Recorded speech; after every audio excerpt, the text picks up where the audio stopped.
ওয়াশিংটনের সবচেয়ে কুখ্যাত দুষ্কৃতী খোদ মার্কিন প্রেসিডেন্ট ডোনাল্ড ট্রাম্প। এমনই উত্তর দিয়ে ফের বিতর্কে ইলন মাস্কের সংস্থা এক্সের এআই চ্যাটবট গ্রোক। জনৈক এক্স ব্যবহারকারীর প্রশ্নে গ্রোকের সোজাসাপটা উত্তর প্রকাশ্যে আসতেই শোরগোল পড়ে গিয়েছে। বিতর্কের সূত্রপাত গত রবিবার।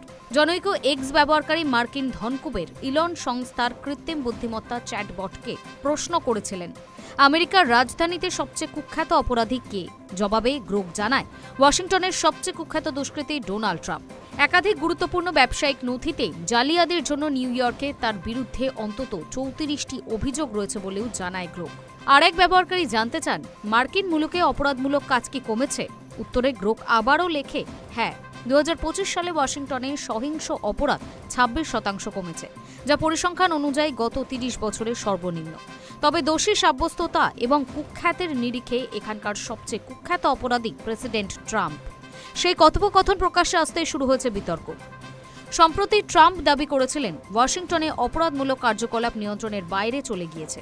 শহরের পুলিশ বাহিনীর কেন্দ্রীয়করণ এবং রাস্তায় ন্যাশনাল গার্ড মোতায়েনের কথাও ভাবছেন বলে জানিয়েছিলেন তিনি। সেই আবহেই প্রকাশ্যে এসেছে গ্রোকের এই বিতর্কিত মন্তব্য। তবে এই প্রথম নয়, এর আগেও বেশ কয়েকবার বিতর্কে জড়িয়েছে গ্রোক।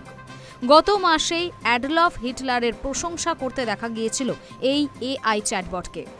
নতুন করে ইহুদি নিধনের আহ্বানও দিয়েছিলেন গ্রোক।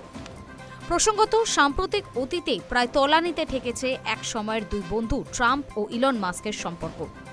আমেরিকার প্রেসিডেন্ট নির্বাচনের প্রচারে ট্রাম্পের পাশে ছিল টেসলা কর্তা। ক্ষমতায় আসার পর ট্রাম্প প্রশাসনে বিশেষ পদও পেয়েছিলেন।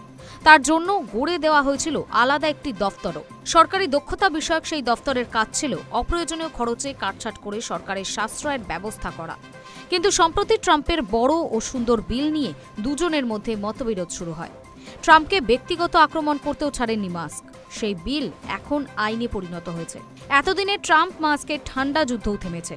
সেই আবহে খোদ ট্রাম্পকে নিয়ে বেফাঁস মন্তব্য করে বসল মাস্কের AI chatbot. Hi News network.